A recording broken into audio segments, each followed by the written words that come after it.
Mesdames et messieurs, bonjour et bienvenue dans votre émission Le Portail de l'Environnement. Le financement climatique reste indispensable à la réalisation d'un développement résilient au changement climatique. La question du financement du climat prend en compte non seulement les coûts liés à l'atténuation et à l'adaptation au changement climatique, mais aussi les flux financiers climatiques, mais aussi les flux financiers, qui vont découler de ces nouveaux investissements et les moyens financiers d'agir en faveur de la lutte contre les changements climatiques. La question du financement climatique constitue d'ailleurs l'un des gros points de discussion au cours des différentes conventions des conférences des parties. Les articles 6 et 12 de l'accord de Paris en font d'ailleurs mention. Financement climatique, que comprendre concrètement? Quelles sont les sources de financement existants? Comment obtenir ces financements? Des questions adressées à nos deux experts dans ce studio. Bonjour, professeur Martin Pépin-Inan. Bonjour, cher William. Vous êtes le directeur général de l'environnement et du climat au niveau du ministère du cadre de vie et du développement durable. Vous êtes aussi l'autorité nationale désignée. C'est bien cela, mais l'autorité nationale désignée, comme vous l'avez dit, okay. Au fond vert, on ira dans les développements après, puis après au fond d'adaptation. Merci beaucoup. En face de vous, Mathieu Biao, vous êtes le directeur de la mobilisation des ressources financières au FNEC, c'est le Fonds national pour l'environnement et le climat. Vous êtes aussi le point focal suppléant de la Convention cadre des Nations unies contre les changements climatiques ici au Bénin. Bonjour. Bonjour, monsieur. Merci d'être là. Merci. C'est vrai que dans mon introduction, j'ai parlé de financement climatique et de finance climat. Les gens vont se dire, mais c'est quoi encore ce nouveau thème que William nous développe? Mais avec vous, on aura plus de précision. Monsieur Mathieu Biao, c'est quoi financement climatique? Merci bien, monsieur Choki. Je voudrais d'abord, avant d'aller à votre question, vous remercier pour cette opportunité que vous nous donnez et pour parler au public béninois de la finance climat. Ouais. Alors, il faut commencer donc par rechercher les origines de la finance climatique dans les dispositions de la Convention cadre des Nations unies sur les changements climatiques et dans les dispositions de l'accord de Paris, à travers leur article 11 et 9, où il a été fait donc obligation à tous les pays développés de mettre à la disposition donc des pays en voie de développement des ressources nécessaires pour s'adapter au changement climatique. Et les mêmes dispositions de ces deux conventions ont également donné quitus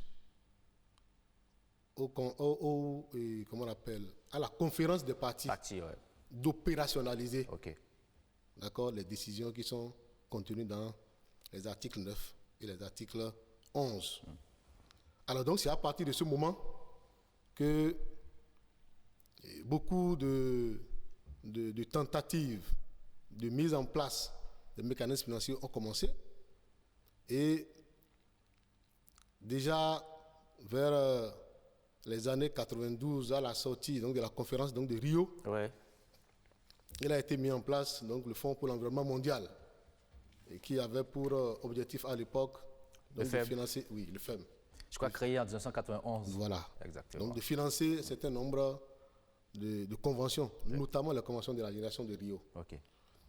Alors, c'est à partir de ce moment que la notion de finance climatique a pris une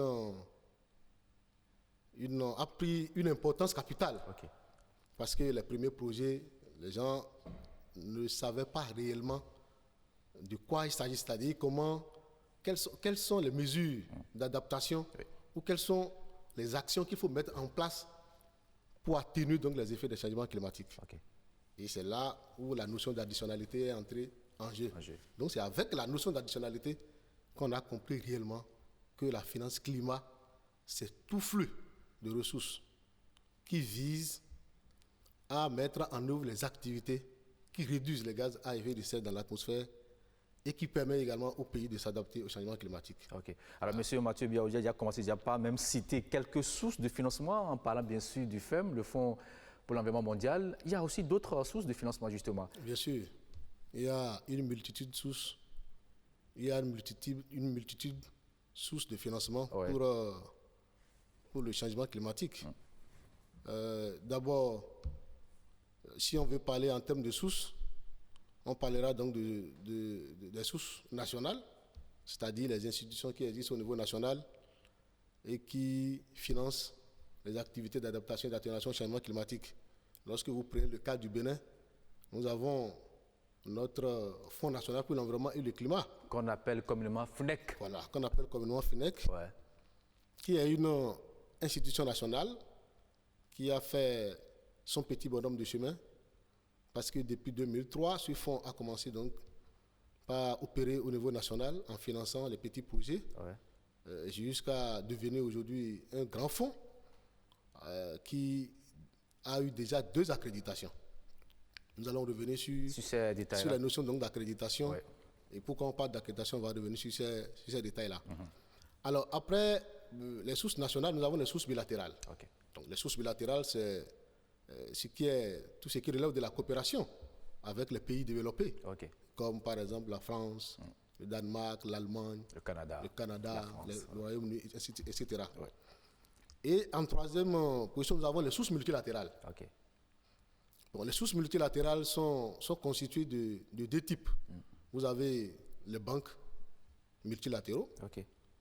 Et vous avez également les mécanismes financiers maintenant des principaux accords sur l'environnement que le Bénin a signé et ratifié. Et en termes de mécanismes financiers des principaux accords, comme j'ai commencé par le dire, nous avons donc le FEM, le Fonds pour l'environnement mondial, oui. Et nous avons le Fonds d'adaptation, et nous avons également le Fonds vert pour le climat. C'est quoi ce fonds est vraiment envisagé au moment du protocole de Kyoto? Voilà, le Fonds d'adaptation. Le Fonds d'adaptation, c'est un fonds qui a été mis en place par le protocole de Kyoto. Voilà. Donc, ce fonds, peut-être on reviendra avec plus de détails sur ça. Nous allons expliquer qu'est-ce que ce fonds-là finance, quels sont les secteurs d'intervention. Mais j'aurais voulu dire qu'on commence justement pour permettre aux gens de comprendre. Parce qu'on sait déjà, il faut dire déjà ce que ces fonds-là financent. Donc, nous allons commencer donc par le FEM. Par le FEM, oui. Le Fonds pour l'environnement mondial, comme j'ai eu à le dire, c'est un fonds qui a été mis en place pour accompagner la Convention de la génération de Rio. Oui. Quand on parle de Convention de la génération de Rio, nous avons la Convention cadre des Nations Unies sur les changements climatiques. Nous avons la Convention sur la lutte contre la désertification. Nous avons la Convention sur la diversité biologique. Et plus tard, il a été donc donné aussi au FEM d'accompagner les activités de la Convention de Stockholm sur les polluants organismes persistants. Okay. Et très récemment, le FEM finance aussi les activités de la Convention de Minamata. Ah oui. Voilà, donc sur les produits chimiques. Son assiette s'est élargie. Voilà, donc son assiette est élargie. Et le FEM, il faut rappeler, son fonctionnement est différent des 2 autres, du Fonds d'adaptation et du Fonds vert. Lui, il agit par programme. Actuellement, il est à son 7e programme. Et pour chaque programme, il y a une cagnotte qui est allouée à chaque pays. C'est-à-dire, je crois que l'autorité nationale désignée est là. Tout à l'heure, on aura général de l'environnement et du climat.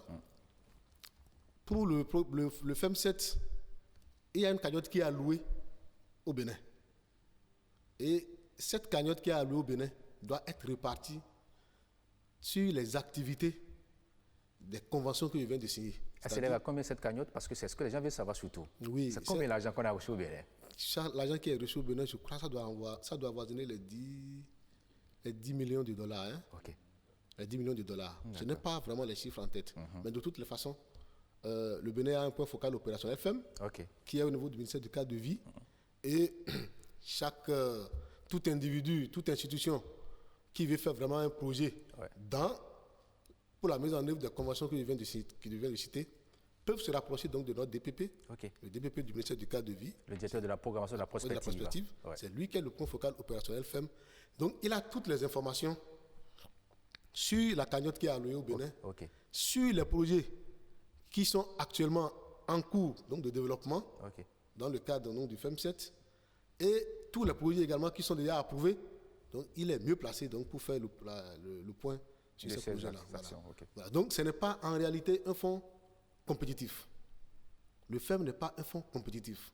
Vous avez votre cagnotte, vous faites les projets pour aller consommer. Est-ce qu'au Bénin, on le consomme? Oui. Je crois que depuis que le FEM a commencé ce programme, il n'y a pas ce programme-là où le Bénin a laissé de l'argent. Hein. Toutes les ressources sont consommées. Alors, quand on laisse le FEM... Alors, quand on laisse le FEM, on vient sur le fonds d'adaptation. Voilà. Alors, le fonds d'adaptation, c'est le premier mécanisme accès direct qui a été mis en place par la communauté internationale pour lutter efficacement contre les changements climatiques. Et là, c'est différent du FEM. C'est différent du FEM. Voilà. C'est différent du FEM parce qu'ici, l'accès direct est accordé. Okay. C'est-à-dire les institutions au niveau national, les institutions au niveau national peuvent faire le processus et recevoir directement les ressources du fonds d'adaptation. Okay. Alors que pour le FEM a ses agences traditionnelles de mise en œuvre. Okay. Vous allez entendre parfois que c'est ONU Environnement, c'est le PNUD, c'est la FAO, c'est la GIZ. Voilà. Et tout récemment, le FEM a accrédité certaines banques régionales, comme par exemple la BOAD, la BAD. La BAD aussi sont accréditées. Okay. Mais le FEM n'a pas encore ouvert son champ aux institutions nationales. Comme l'a fait le fonds d'adaptation. Voilà. Donc le fonds d'adaptation, c'est un mécanisme pionnier pour pouvoir mettre en œuvre dans les pays l'accès direct. Et demandez-moi, quel est l'avantage de l'accès direct? Justement. L'avantage de l'accès direct, c'est de permettre au pays de renforcer ses propres capacités pour mobiliser lui-même les ressources du fonds d'adaptation. Vous savez, pour le FEM, j'ai dit, c'est le PNUD qui va mobiliser. Oui. Vous faites les projets, c'est le PNUD qui va mobiliser. Mais ici, le pays peut faire accréditer une institution qui ira donc vers le fonds d'adaptation pour aller chercher donc, les ressources. C'est le cas par exemple du FNEC. C'est le cas par exemple du Fonds national pour l'environnement et le climat qui a fait ce processus après avoir démontré un certain nombre de pratiques, de capacités. Oui. D'abord, la capacité fiduciaire de base, c'est-à-dire de gérer les finances publiques. Est-ce que c'est une structure qui gère les finances publiques telles que l'on prescrit donc les dispositions au niveau national? Voilà. Est-ce que c'est une structure qui certifie régulièrement ses états financiers? Est-ce que c'est une structure qui fait les rapports d'activité comme cela se doit? Mais est-ce que c'est une structure qui a une procédure de passation des marchés telle que l'État l'a exigé? Donc, il y a beaucoup d'éléments qui entrent en jeu donc, pour pouvoir accréditer une structure. Le FNEC a réussi à l'avoir.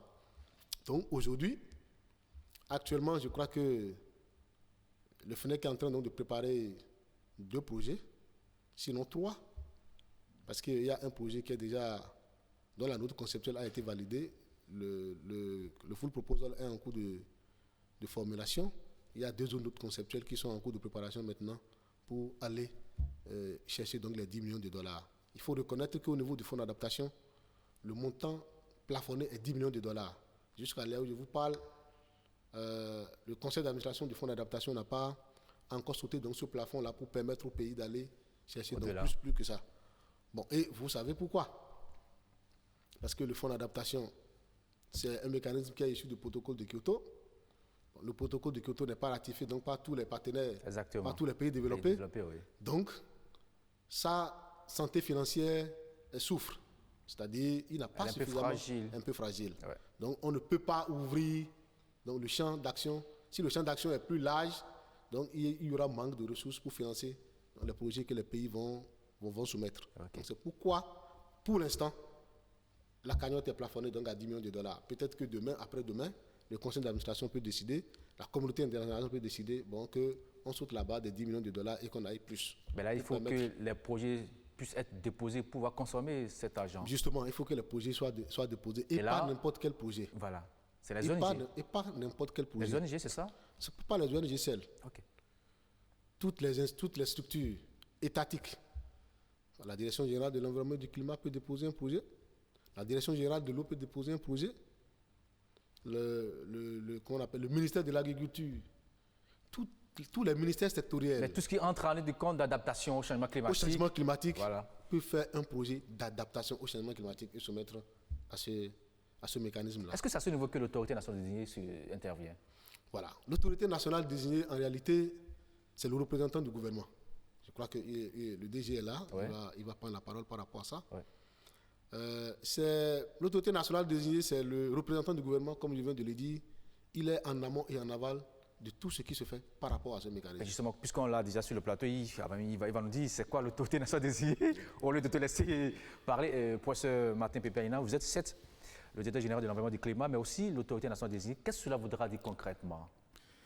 Je vous remercie. Cette thématique est une thématique émergente où plusieurs de nos concitoyens ne sont pas véritablement au courant de ce qui se passe à ce niveau. Et je vous remercie pour avoir accepté aborder avec nous cette thématique qui a pris son essor depuis, jusqu'à on a constaté qu'avec les révolutions industrielles, on a plus que détruit. Donc on s'est dit il faut revoir les modes de consommation. Exactement. Et pour revoir ces modes de consommation, il faut systématiquement l'accompagner de mécanismes financiers. Oui.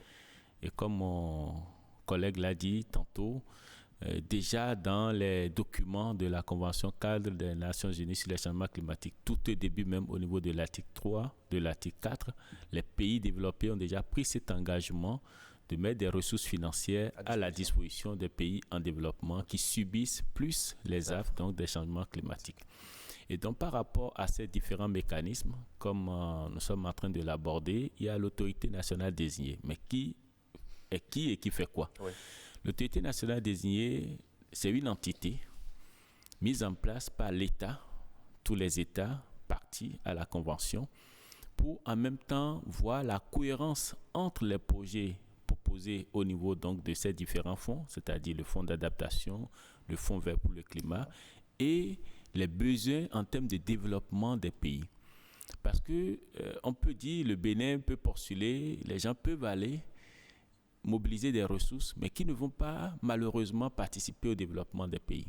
L'autorité nationale désignée, c'est cette entité, cette interface qui permet de voir en même temps si le projet proposé répond aux normes du Fonds vert pour le climat, du Fonds d'adaptation, et si le projet proposé vient par exemple dans notre pays est en cohérence avec notre programme d'action, le programme d'action du gouvernement, en cohérence avec notre contribution déterminée au niveau national, en cohérence avec les différentes politiques que nous avons mises en place. Nous avons par exemple la stratégie de développement donc à faible intensité de carbone, donc nous devons vérifier donc cette cohérence.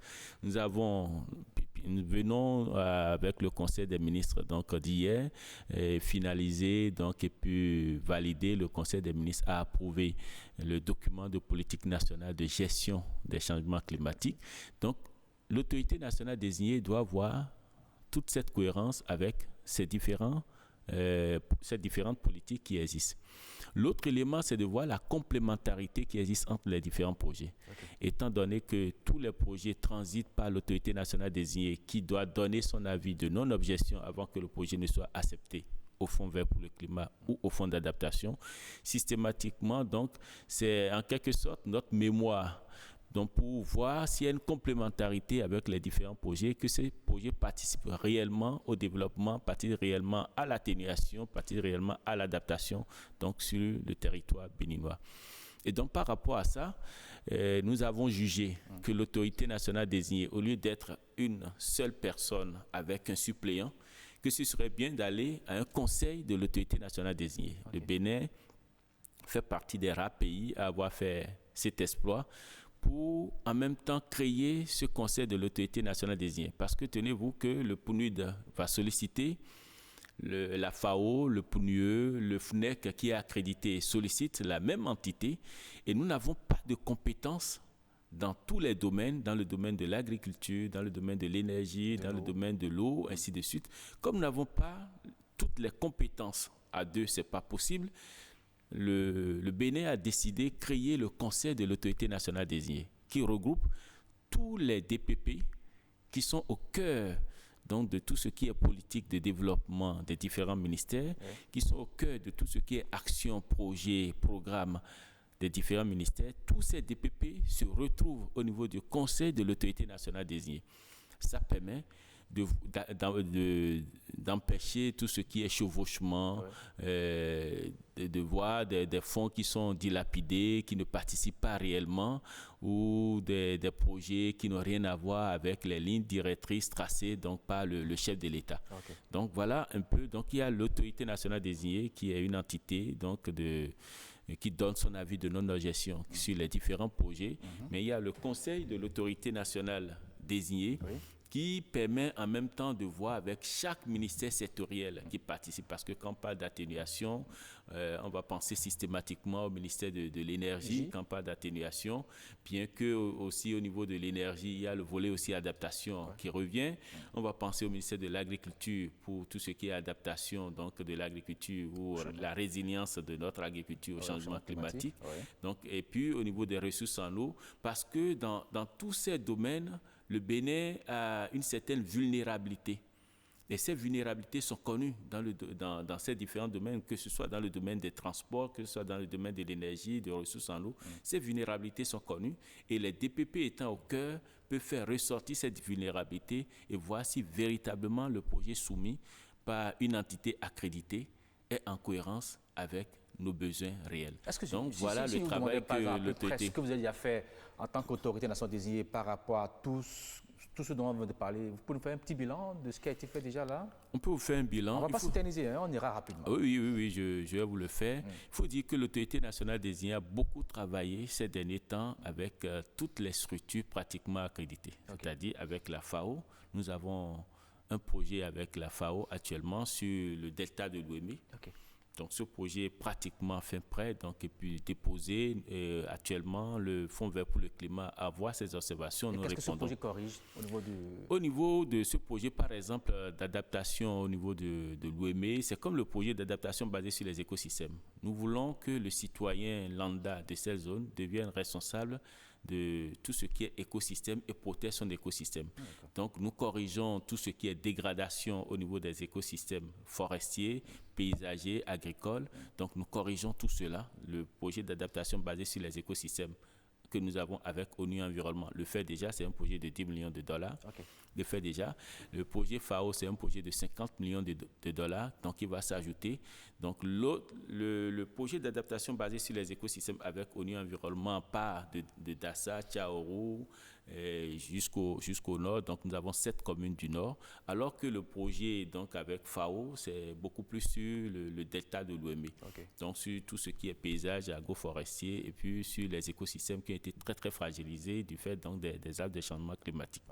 Nous avons d'autres projets d'adaptation avec le PNUD qui nous permet aujourd'hui de travailler sur les thématiques de vulnérabilité. Nous l'avons fait avec PASPIENA GIZ, GIZ qui s'est occupé par exemple, de l'énergie, de la ressource en eau, de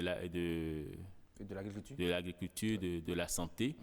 Et puis le PPNA qui va s'occuper de tout ce qui est infrastructure, aménagement urbain, de tourisme, donc qui travaille sur ces différents éléments. Donc tous ces projets sont déjà mis en œuvre. PASPIENA mis en œuvre, et PPNA avec le PNUD mis en œuvre et qui sont en cours. Ces deux projets vont nous permettre donc une fois qu'on finisse avec les études de vulnérabilité, définir donc les mesures prioritaires. C'est-à-dire au niveau de l'agriculture, quelle est la première action à poser, deuxième action, troisième action. Pareil au niveau de l'énergie, au niveau de la santé, au niveau des infrastructures, aménagement urbain, au niveau du tourisme. Nous allons définir donc toutes ces mesures prioritaires. Vous n'avez pas parlé de la protection de nos côtes? Tout à fait. La protection de nos côtes vient avec le PPNA, avec le PASPIENA qui a complété. Donc, nous allons définir donc ces mesures prioritaires. Et après procéder à l'hiérarchisation des mesures prioritaires. Donc, on aura à la fin un document de PNA. Et sur ce document de PNA, le FONEC ne va plus se déranger pour mener encore d'autres réflexions. Le FONEC sait désormais que le Bénin a défini ses priorités. Et c'est par rapport à ces priorités? Et par rapport à ces priorités, le FONEC peut mobiliser des ressources donc pour répondre à nos priorités. Et l'autorité nationale désignée dans ce cas, quand le FONEC soumet un dossier, voici le FONEC répond véritablement à ces priorités que le Bénin a définies à travers le document de PNA. Donc ce document de PNA va s'ajouter à tous ces documents que nous avons, donc de contributions déterminées au niveau national, de stratégie de développement à faible intensité de carbone, de politique sur la gestion des changements climatiques. Pareil pour le PNUD, pareil pour le PNUE, pareil pour toutes ces entités accréditées, BOAD, BAD, ainsi de suite, qui iront donc à cette source, à ces outils que nous allons mettre à leur disposition. Donc l'autorité nationale désignée travaille déjà donc à ce soubassement, ce socle qui permet donc aux différentes entités de voir de quoi le Bénin a réellement besoin. Et une fois que les gens passent à côté, nous sommes là encore pour faire les réglages. Vous voulez dire que vous êtes non seulement en amont, mais aussi en aval. Tout à fait. Une fois que nous avons corrigé tout ceci, on vérifie donc l'arrimage et avec le fonds vert. Parce que quand le fonds vert ou le fonds vert pour le climat ou le fonds d'adaptation ne voit pas notre avis de non-objection, ça veut dire que le projet n'est pas approuvé, le projet ne peut même pas aller au conseil d'administration donc de ces différents fonds. Donc il faut forcément que l'autorité nationale désignée travaille à cela pour que le fonds vert puisse avoir matière donc à débat, à discussion. Et dans le même temps, avec le pays, en interface avec les différentes entités accréditées que je viens de citer, la Banque mondiale et tout le reste, l'autorité nationale désignée est encore à ces interfaces pour travailler. Donc, nous faisons tout ce travail, mais aussi avec un renforcement de capacité, parce qu'il faut dire qu'il y a beaucoup d'entités qui sont accréditées, mais qui n'ont pas tous les éléments nécessaires pour pouvoir aller à ces fonds. Donc, l'autorité nationale désignée peut travailler au renforcement de capacités, donc que nous appelons, c'est des fonds RIDNES que le Fonds vert pour le climat met à la disposition. Donc, nous travaillons au renforcement de capacités de ces différentes entités pour leur permettre donc d'être plus efficaces. Et notre but aussi, une autre face que nous développons, c'est de mobiliser plus de ressources. Et pour mobiliser plus de ressources, il faut plus d'entités. Donc, il y a des structures privées donc, que nous encourageons, sur lesquelles nous proposons donc, ce schéma des banques. Actuellement, il y a EcoBank qui était intéressé jusqu'à, je dirais, un passé récent, mais qui pour le moment traîne un peu les pas. Mais il y a d'autres structures aussi qui peuvent accéder donc, à ces fonds, qui peuvent être accrédités. Et l'autorité nationale désignée se doit donc de susciter des intérêts pour aller vers ces fonds afin de mobiliser des ressources. Bon, pour ne pas vous piéger, est-ce qu'on pourrait dire combien de gens on a pu mobiliser pour notre pays? Ah oui, je peux vous dire entité par entité, mais pas vous donner un montant global. On a fait l'exercice la dernière fois, donc avec les PTF, où beaucoup de PTF ont dit, mais qui ne se sont pas rendus compte qu'on a mobilisé autant pour le Bénin. Mais le Bénin est déjà dans les centaines de milliards, parce que quand on prend déjà la FAO qui est à 50 millions, l'ONU Environnement qui déjà avait 10 millions et qui maintenant encore 10 millions, ça fait déjà ça fait 20. Ça fait 20 millions. Avec le PNUD, on était à 15, on est aujourd'hui à 5 parce qu'avec le PNUD, il faut faire une différenciation. Avec le FEM, on était déjà à 8,5 millions, donc pour tout ce qui est Pana Énergie. Et puis avec le Fonds vert pour le climat, on est à 1,5 million, donc ça fait encore 10 millions. Donc je peux continuer, mais pas vous donner le montant global parce que, bon, voilà, il faut faire la sommation donc, de tout ce qu'on... Donc on est déjà à une centaine de millions de dollars, plus d'une centaine de millions de dollars. Tout à l'heure, quand vous parlez, vous avez cité le Fonds vert. J'aurais bien voulu quand même que M. Mathieu Biaou nous explique. On a parlé du FEM, on a parlé du Fonds d'adaptation, le Fonds vert. Le professeur Aina a déjà évoqué légèrement. Est-ce que vous pouvez aller en profondeur par rapport à ce fonds? Comment ça fonctionne? Comment on peut avoir accès au financement de ce fonds? Merci, monsieur le journaliste. Oui, je crois que, comme le DG a commencé, le Fonds vert pour le climat, c'est le mécanisme par excellence, le mécanisme financier par excellence qui a été mis en place donc, dans le cadre de la mise en œuvre de l'accord de Paris. Et ce fonds doit financer aussi bien les projets d'adaptation que les projets d'atténuation. C'est-à-dire, c'est une des particularités donc, de ce fonds, contrairement donc, au fonds d'adaptation qui ne finance que les projets d'adaptation. Le Fonds vert pour le climat finance aussi bien les projets d'adaptation que les projets d'atténuation.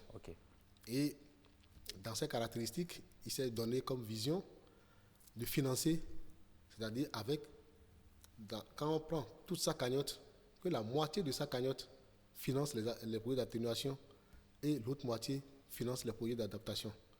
Dans le même temps, il veut respecter également l'équilibre géographique, c'est-à-dire du nord au sud, c'est-à-dire que les pays en développement reçoivent autant que les petits pays comme l'Afrique, les petits États insulaires. Voilà, donc il veut également, contrairement au fonds d'adaptation, allouer une part importante au secteur privé. Voilà, donc le secteur privé a sa place au niveau du Fonds vert pour le climat. Donc, c'est ça que le DG disait tout à l'heure, les banques privées peuvent faire le processus d'accréditation et aller rechercher donc les ressources du Fonds vert pour le climat par des prêts concessionnels, pratiquement à 0 taux et avec des périodes différées de paiement.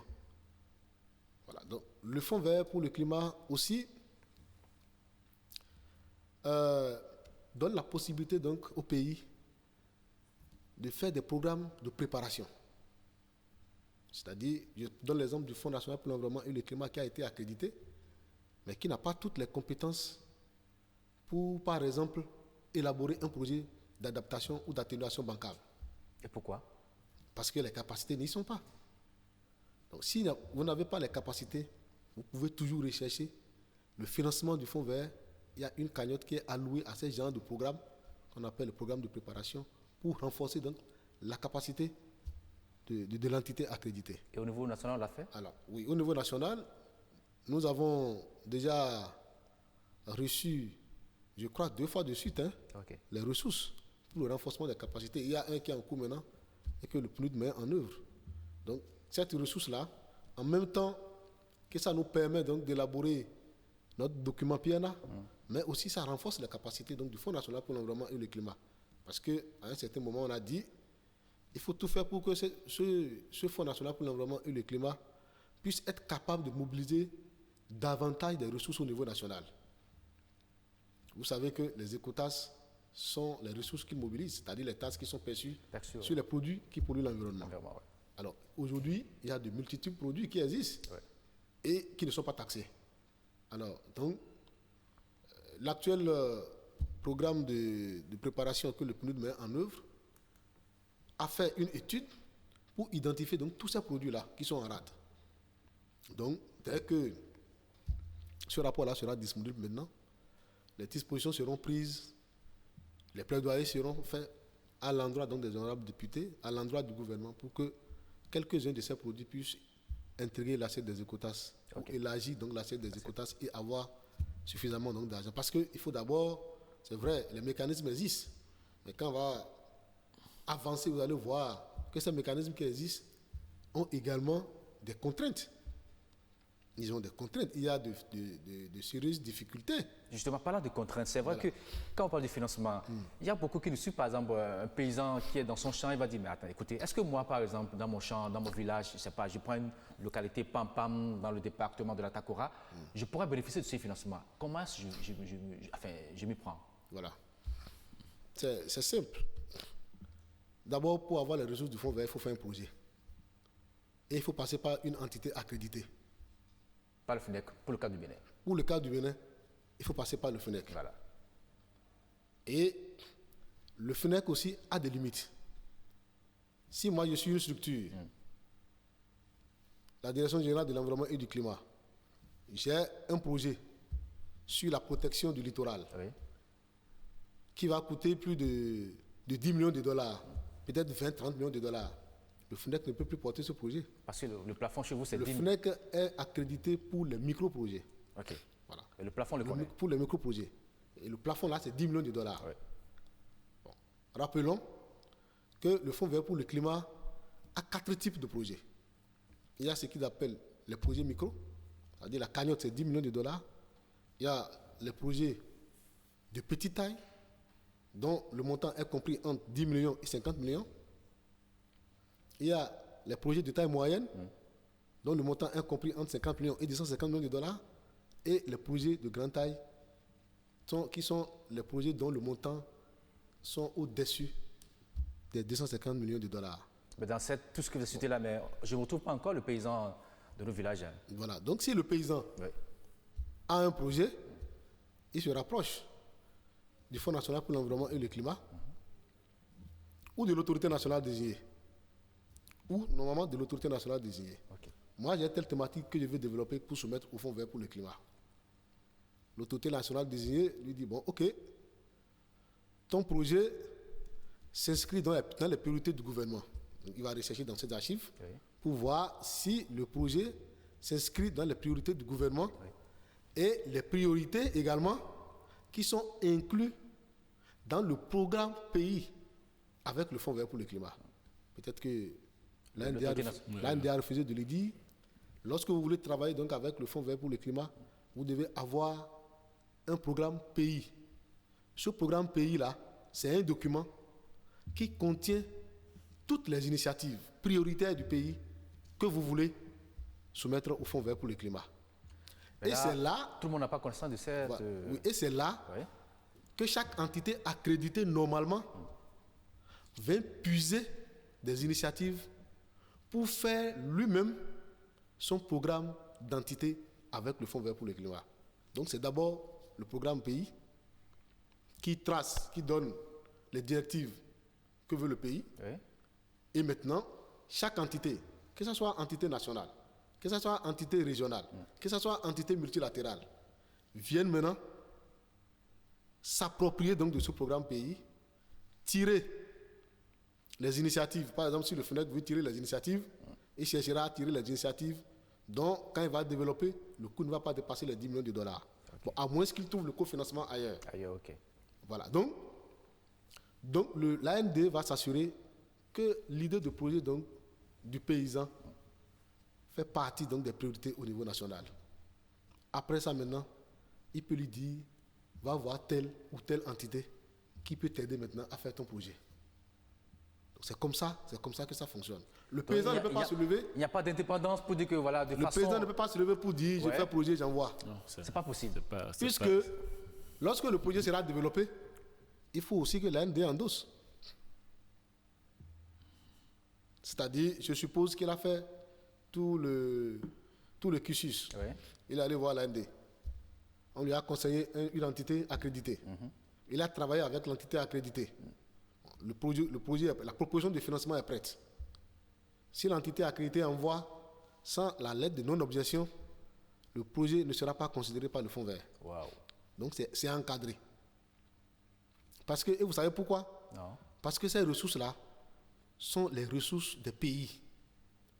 Tous les pays qui ont ratifié la Convention cadre des Nations Unies sur les changements climatiques, qui ont ratifié l'accord de Paris, c'est eux qui ont droit à ce fonds-là. C'est eux qui ont droit à ce fonds-là. Et au niveau du fonds vert, comme c'est du fonds vert qu'il s'agit, il y a les subventions, c'est-à-dire des dons. Il y a les dons. Il y a les prêts. Il y a les garanties. Il y a les financements par action. Il y a 4 types d'instruments. Donc, c'est le pays qui décide, l'entité accréditée avec l'AND décide, bon, qu'est-ce qu'on fait? Est-ce qu'on veut aller en don?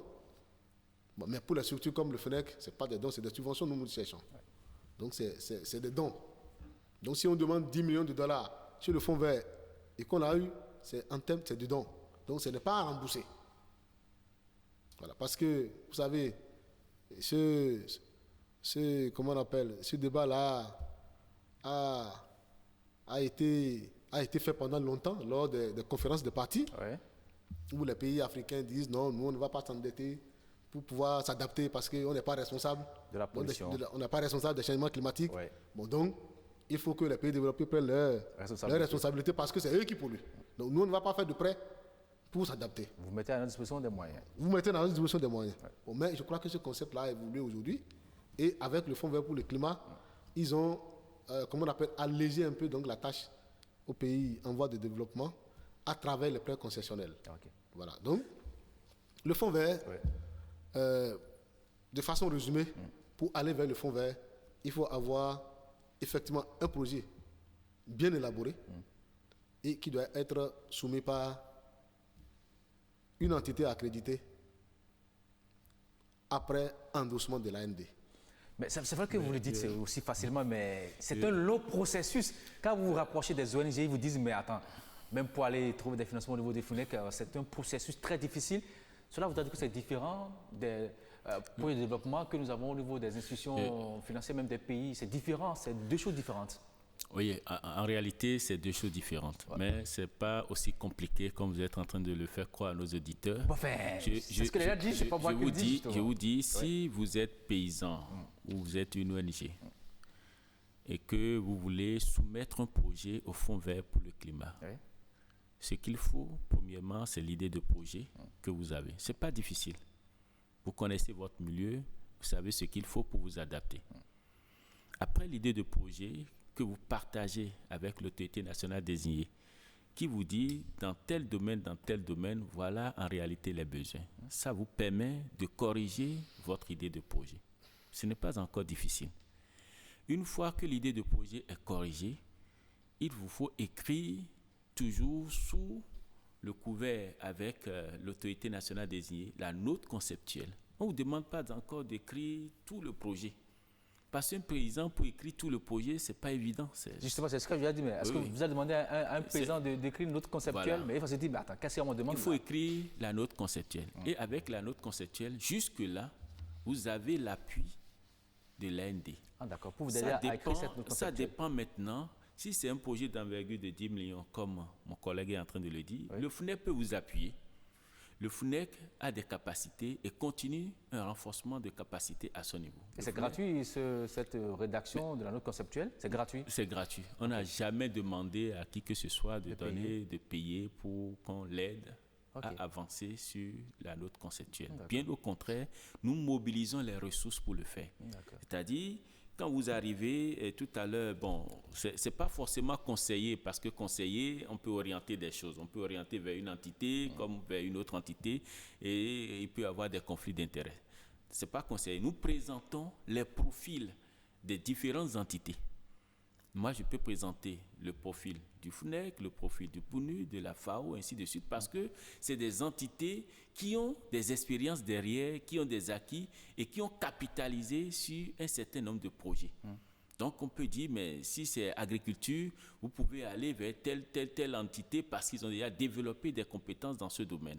Mais on ne va pas conseiller pour dire, c'est telle entité qu'il faut. On va présenter les profils des différentes entités.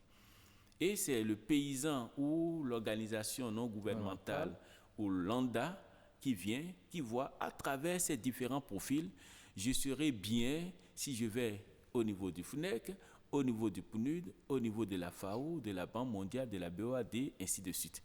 Donc jusque-là, ce n'est pas compliqué.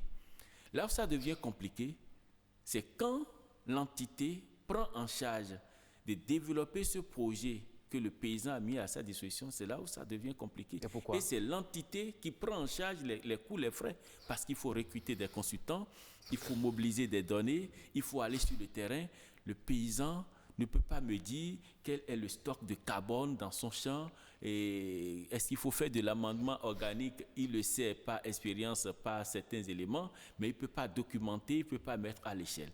Donc c'est l'entité qui prend en charge la partie la plus dure. C'est-à-dire, cette partie, il faut vraiment, parce que pour soumettre un projet au fonds vert, il faut vraiment des informations, des données fiables, parce qu'ils vont contrôler, ils vont envoyer des gens aussi pour vérifier.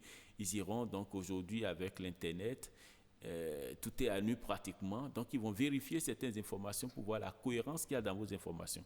Donc le paysan, en réalité, une fois qu'il a identifié et qu'avec l'AND, les deux se sont entendus pour dire, tiens, ça rentre dans le document du programme pays, que nous sommes en train de revisiter actuellement parce qu'on a un document programme pays qui, on ne l'a pas beaucoup utilisé, mais qui est déjà caduc par rapport à tout ce qu'on a fait après. Parce qu'après, il y a maintenant, tout récemment, hier, je vous le disais, donc le document de politique donc sur la gestion des changements climatiques. Donc voilà, il y a tous ces éléments, il y a toutes ces informations que nous avons aujourd'hui à partir donc des thématiques de vulnérabilité qui sont développées donc sur les 8 domaines que le Bénin a embrassés. Donc il y a toutes ces informations que nous allons réintégrer encore pour avoir un programme cohérent pour notre pays où le Fonds vert déjà peut l'avoir à sa disposition et directement évaluer les projets qui lui seront soumis par rapport à ce document. Alors, professeur Aina, quand on voit un peu la pression, la diligence qu'il faut faire face au changement climatique, oui, bien sûr, cette urgence, est-ce qu'il ne faille pas revoir un peu le processus qui est quand même un peu corsé, qu'on veuille ou pas? Vous savez, tout ce qui est finance est toujours corsé. Mais on ne va pas se mentir. Le problème est là, il faut le régler, mais au plus tôt. Avant de mettre des ressources à la disposition de quelqu'un, il faut s'assurer qu'il y a de la transparence et que ces ressources vont servir réellement à répondre donc aux besoins. Mais quand vous ne vérifiez pas tout ça, mais vous allez avoir des éléphants blancs après. Parce que si toutes les informations ne sont pas réunies, si toutes les données ne sont pas réunies pour bâtir le projet, mais vous allez injecter de l'argent et vos sous ne serviront pas forcément à ce pourquoi vous êtes bataillé donc pour la mobilisation. Donc, il faut forcément suivre les processus. Et donc, une fois que vous avez suivi ce processus, à la fin, le projet, donc, dans sa mise en œuvre, a des indicateurs. On peut au fur et à mesure évaluer comment le projet évolue. Et à partir de ce moment, que ce soit la partie donc, qui exécute, qui est à la mise en œuvre, et l'autorité nationale désignée et le Fonds vert pour le climat ou le Fonds d'adaptation, toutes les parties sont d'accord sur l'évolution du projet et ce qui se fait. Mais quand vous ne faites pas cet exercice au début et que vous dites, oui, les besoins sont là, pressants, nous avons des besoins qui sont identifiés. Et par exemple, le FNEF fait un travail très, très important dans ce domaine à travers le local, où le paysan, avec la mairie déjà, peuvent identifier déjà leurs besoins donc, en termes d'action, d'adaptation. Et on répond systématiquement donc, à travers une finance décentralisée donc, pour ces besoins. Le problème ne se pose pas. Mais quand vous montez d'un cran pour aller à 10 millions, le FNEC, pour sa crédibilité, est obligé de suivre tout ce qui se passe et de vérifier le processus et savoir qu'effectivement, ce qu'ils sont en train de bâtir est en cohérence avec le gouvernement, avec le Fonds vert et peut participer au développement. Autrement, vous passez à côté parce que vous avez injecté de l'argent, tout simplement. Alors, à part le FEM, le Fonds pour l'environnement mondial, à part le Fonds d'adaptation et le Fonds vert, est-ce qu'il y a d'autres mécanismes de financement côté climat? Oui, merci monsieur le journaliste. Mais avant de répondre à cette question, je voudrais un peu abonder donc dans le même sens que le professeur Aïna par rapport à la revue de la procédure dont vous avez demandé. Oui. Bon, en réalité, je crois que quand... Et alors si vous demandez que fait le FNEC pour alléger la tâche à non, ces demandeurs? Non, pas nécessairement que fait le FNEC. Bon, enfin. Mais il n'a pas le choix. C'est-à-dire par rapport à la procédure du Fonds vert, je crois que la communauté internationale a vu à un certain moment que on a dit on va mobiliser, on a de l'argent, mais que les pays n'arrivent pas à consommer. Et il y a une conférence de parties, je crois que c'est la conférence de Marrakech ou de Bonn. Il y a une des conférences où une décision a été prise. Il a été demandé au secrétariat du Fonds vert d'aller revoir sa procédure pour que les pays puissent accéder très très rapidement au financement. Et effectivement, le conseil d'administration du Fonds vert avec le secrétariat ont fait un travail formidable à l'époque. Et ils ont trouvé un court-circuit qu'ils ont appelé le processus d'approbation simplifié. C'est-à-dire c'est un chemin court. Mais ils ont mis des garde-fous aussi. Toujours des garde-fous. Toujours des garde-fous. C'est pas aussi simplifié. Voilà. Donc, le processus d'approbation simplifié qu'ils appellent PASS, ils ont dit tous les projets qui vont remplir ces conditions-là ne doivent pas dépasser 10 millions de dollars. C'est-à-dire, vous voulez qu'on allège un peu le processus. Alléger un peu le processus. Qu'on soit plus flexible. Qu'on soit plus flexible. Ouais. Ok, si vous voulez qu'on soit plus flexible, mais on ne peut pas dépasser les 10 millions de dollars. Donc, tous les projets que les pays peuvent soumettre et qui vont rester donc sous cette cagnotte-là de 10 millions de dollars, les projets qui ne vont pas nécessiter des études d'impact environnemental et social et des projets qui seront des projets de mise à l'échelle. Donc, de petits projets. Ces projets-là, on peut les permettre de passer rapidement. Parce qu'il y aura moins de la documentation, il y aura moins d'études à faire, il y aura moins comment on appelle, d'activités, et ainsi de suite. Mais figurez-vous, malgré ce processus aussi, ce n'est pas facile. Ce n'est pas que si vous commencez aujourd'hui, vous allez finir en 1 an, ce n'est pas évident. Ah oui? Non. 1 an, c'est trop peu. 1 an, c'est trop peu. Mais, même 1 an, vous êtes encore, si vous ne l'avez pas fait, à la note conceptuelle. Et il faut combien de temps pour... Parce qu'il faut d'abord que ta note conceptuelle soit acceptée avant qu'on ne t'autorise à faire le développement de projet. Lorsque la note conceptuelle est acceptée, tu es autorisé à faire le développement de projet. Là, c'est bien. Mais pour faire la note conceptuelle, le DG l'a dit, mais ce n'est pas facile. La route conceptuelle, en réalité, ça devrait être quelque chose qu'en en un mois, 2 mois, on devrait le faire. Mais dans le cas du fonds vert, ce n'est pas le cas. Ça prend combien de temps? D'abord, quand vous prenez le Caneva, Oui. c'est le Caneva qui demande des informations techniques, des données scientifiques avérées sur le climat. J'ai parlé tout à l'heure de l'additionnalité. Oui. Vous devez justifier. En quoi le projet que vous voulez faire là, le problème là que vous voulez régler là, en quoi le problème là est dû au changement climatique? Vous avez vu que c'est banal, non? Pourquoi vous dites que on a problème d'eau? D'accord? Pour l'agriculture. Ça, c'est notre problème, ça. Il n'y a pas d'eau pour l'agriculture. Mais on veut faire un projet à cette communauté-là pour qu'ils puissent vraiment faire leur activité. Ouais. Et on fait le projet, on nous dit de démontrer pourquoi, c'est-à-dire en quoi les changements climatiques sont responsables De ce problème. du manque d'eau. Ouais. Ce n'est pas tout le monde qui peut faire ça. Ce n'est pas tout le monde qui peut l'écrire. C'est les contraintes, ça. Vous allez écrire, on dira oui, qu'il faut faire l'étude de vulnérabilité. Vous allez faire l'étude de vulnérabilité, il faut faire l'historique de ceci, il faut faire l'historique de ça là. Il faut... Bon, donc, il faut démarquer le projet d'un projet de développement et démontrer clairement que c'est vrai que ce sont les changements climatiques qui sont responsables de ça. C'est ça qui prend du temps. Alors, monsieur, Lorsque vous n'avez pas... On me dit que le temps est déjà fini. Je ne sais pas, mais on va voir. Parce que je me dis quand même que c'est très important qu'on puisse expliquer à nos téléspectateurs ce qu'on n'entend par finance climat, comment l'obtenir, c'est très important. Beaucoup veulent savoir. Ils se disent, mais notre pays mobilise des montants, mais comment nous sommes, on les utilise. Mais là, vous avez donné beaucoup d'explications. Je me dis, il vous faut encore peut-être une autre émission certainement pour revenir, creuser davantage. Pourquoi pas aussi insister un peu sur ce que fait le FNEC, parce que c'est très important, parce que c'est la structure qui est accréditée au fonds vert dans notre pays, le Bénin. Il faut qu'on en parle vraiment pour que les gens comprennent. Et je sais que l'autorité nationale des îles ne veut pas refuser aussi de revenir encore sur ce plateau pour qu'on puisse continuer la discussion. Quelques mots rapidement avant de quitter ce plateau, vous avez quelque chose à dire Oui, toutes les fois vous allez nous inviter, on reviendra, parce que comme je l'ai dit à l'entame, c'est une thématique émergente. Ouais. Donc on ne peut pas en un débat, en un clic, finir. Ouais. Donc il y a plusieurs autres fonds. Donc comme vous voulez savoir, il y a plusieurs autres fonds qui interviennent dans ce domaine. Il y a les fonds de la Banque mondiale. La Banque mondiale a plusieurs fonds que la Banque mondiale met à la disposition donc, du climat. Il y a les fonds d'investissement, que ce soit au niveau européen, au niveau Afrique. Il y a des fonds d'investissement qui interviennent aussi donc, dans le financement climatique.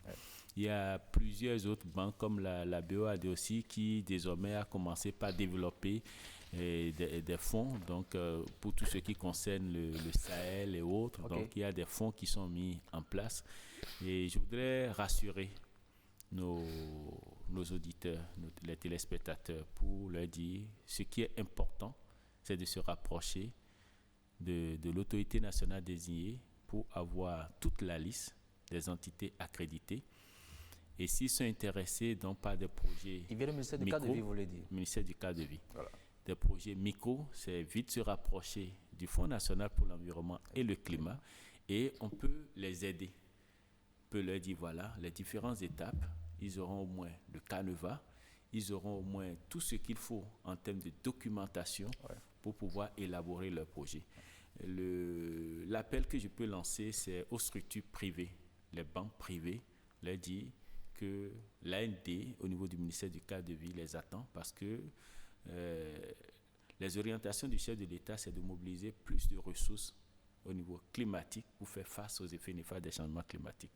Donc, nous les attendons pour les aider à être accrédités aussi donc, à ces différents mécanismes financiers, fonds d'adaptation, fonds verts pour le climat, pour leur permettre de mobiliser.